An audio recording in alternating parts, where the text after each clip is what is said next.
The room went completely silent when my father clinked his glass, grabbed the microphone right out of my hands, and announced that my PhD graduation dinner was actually a setup.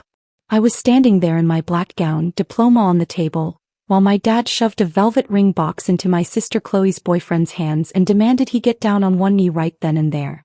My sister started tearing up, thinking her dream proposal was finally happening in front of 40 guests. But her boyfriend Lucas didn't propose. He stood up, looked at the ring, then looked my father dead in the eye, closed the box with a sharp snap and said, "No. I know what you did to her and I'm not doing this." My father's face drained of all color, and as Lucas walked out the door, 8 years of family secrets, financial control and favors came crashing down in front of everyone. My name is Clara Sterling. I'm 28 years old, and for as long as I can remember, my life has been measured in quiet, invisible achievements. While other kids were out on weekends, I was at the kitchen table studying under the low hum of the fluorescent light, determined to earn a doctorate in biochemistry. I wasn't doing it just for the love of science. I was doing it because in my family, excellence was the only currency that bought even a passing moment of my father's attention. My father, Arthur Sterling, is a man who treats his family like a board of directors. He's sharp, commanding, and obsessed with optics. But no matter what degree I earned or what honor roll I made, the real star of the Sterling household was always my younger sister Chloe. Chloe was soft, radiant, and effortlessly magnetic. The kind of golden child who could smile her way out of any mistake. When I finally defended my dissertation and officially earned my PhD, I didn't expect a ticker tape parade. A simple, quiet dinner with close friends would have been enough. But 3 days before the event, my father stepped into my apartment, adjusted his silk tie, and declared that he was hosting a private high-end dinner at Le Petit Chateau's, one of the most expensive venues in the city. 40 guests, Clara, he said, tapping his leather-bound planner against his palm. The board members, our inner circle, everyone who matters. You've earned this moment. It's time the family shows the world what a Sterling can accomplish. For a fleeting second, my chest swelled with pride. I thought maybe after 28 years he was finally seeing me. I thought he was genuinely proud of the years I'd poured into labs, research papers, and sleepless nights. But as I looked into his cold, calculating eyes, a subtle knot tied itself in my stomach. Arthur Sterling never spent $40,000 on a dinner without expecting a return on his investment. I just didn't realize yet that the return he wanted had nothing to do with me. The night of the dinner, Le Petit Chateau's was bathed in warm chandelier light. The private dining room hummed with the quiet clinking of crystal glasses and the murmur of high society chatter. 40 guests filled the plush leather chairs. My father's corporate associates, city officials, and members of our extended family. I wore a tailored midnight blue dress under my academic gown, my diploma resting in an ornate velvet casing on the main table. For the first hour, everything felt surreal. People came up to congratulate me, asking about my research and my new postdoctoral fellowship. Standing beside me was my sister Chloe, looking stunning in a blush pink silk dress, and her boyfriend of 3 years, Lucas. Lucas was 30, grounded, and wildly successful in his own right, running a logistics empire built without a dime of family money. My father had spent the last 2 years desperately trying to pull Lucas into his orbit, but Lucas always kept a polite, firm distance. At 8:30 p.m. the main course was cleared and it was time for my speech. I stood up, tapped my water glass with a fork and picked up the wireless microphone provided by the venue. "Thank you all for being here tonight," I began, my voice steady over the speakers. "This doctorate represents 6 years of relentless work, but more than that." Before I could finish my sentence, a hand clamped down on the body of the microphone.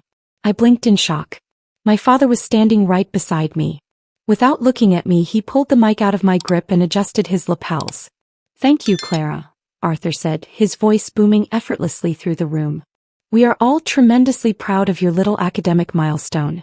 But tonight, ladies and gentlemen, is about the future of the Sterling legacy." My heart dropped into my stomach. The room went dead quiet. Arthur reached into his inner jacket pocket and pulled out a small navy blue velvet box. He walked directly over to Lucas, standing right over him as 40 pairs of eyes tracked his every move. "Lucas," my father said loudly, his voice oozing forced warmth. "You've been hovering around my daughter Chloe long enough. It's time to make it official. Take the box." Get on one knee right now and give this room something real to celebrate. Chloe gasped, her hands flying to her mouth as tears immediately welled in her eyes. She genuinely believed her dream proposal was unfolding in front of everyone. The room burst into premature applause, guests craning their necks to catch a glimpse of the fairy tale moment. My father thrust the velvet box directly into Lucas's chest, his grin sharp and unyielding. It was a masterclass in public coercion. A high-stakes trap designed to force Lucas into a binding commitment under the suffocating glare of 40 influential witnesses. Go on, son, Arthur urged, his voice dropping to a low, commanding murmur that still carried across the front tables. Don't keep her waiting. Lucas didn't smile. He didn't drop to one knee. Instead, he slowly reached out and took the velvet box from my father's hand. The room fell into an uneasy hush, the collective breath of 40 people held in anticipation. Lucas stared down at the dark velvet for 2 agonizing seconds. Then he looked up. He didn't look at Chloe. He looked directly at my father, his gaze stone-cold and completely devoid of fear. With a sharp, deliberate snap, Lucas flipped the box shut. No, Lucas said. His voice wasn't loud, but in the dead silence of the dining room, it hit like a thunderclap. My father's smile faltered, a flicker of genuine shock crossing his face. Excuse me. Arthur stammered, trying to laugh it off. Lucas, stop playing around. I said no, Arthur, Lucas repeated, stepping back from the table. And I'm not doing this. Not tonight, not like this, and certainly not for you. Chloe's breath hitched, a single tear spilling down her cheek. Lucas, what are you doing? I'm leaving, Chloe, Lucas said gently, turning to her. Because your father spent the last 48 hours trying to blackmail me. He told me if I didn't propose to you tonight at Clara's event, he'd yank your trust fund and sabotage my company's logistics contract with the city. A gasping chorus swept through the room. My father's face drained of all color, turning a sickening shade of chalky white.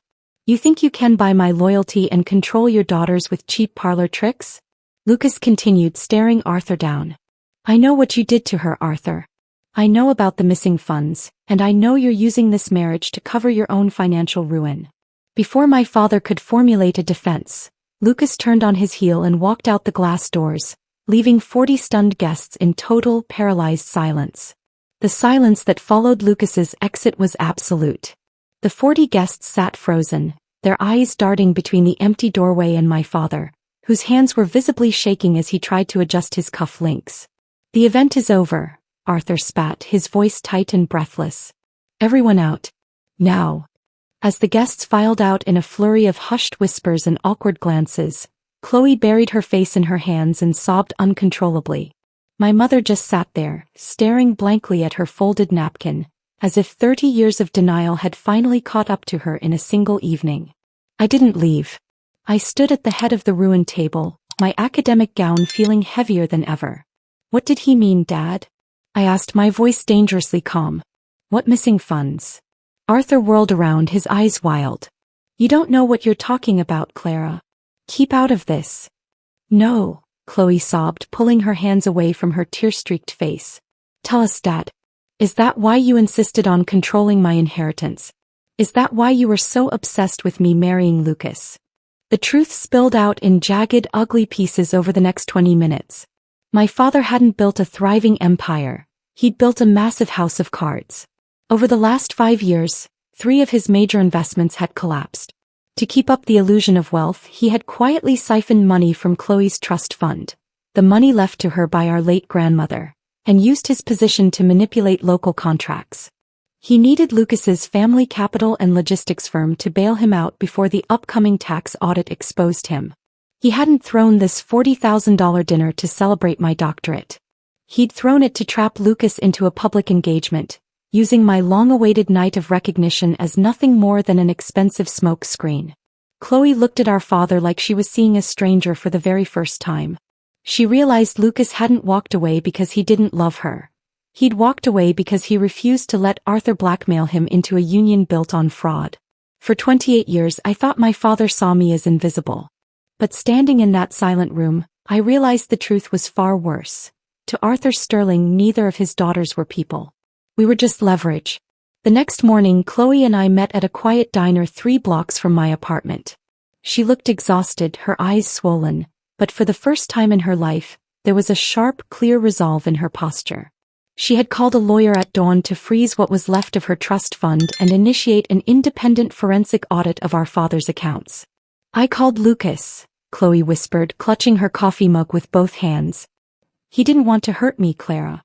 He tried to tell Dad privately 3 times that he wouldn't be forced into anything, but Dad threatened to ruin his company if he didn't comply at the dinner. Arthur thought he could leverage public pressure to force a marriage, I said, setting my hand over hers. He underestimated both of you. Over the next 6 months, the Sterling family as the world knew it completely dismantled. Facing an audit and the threat of severe legal consequences, my father was forced to liquidate his remaining assets to pay back the funds he had mismanaged. His standing in the city vanished overnight. My mother finally filed for legal separation, moving into a small condo downtown to rebuild a life free from his relentless control.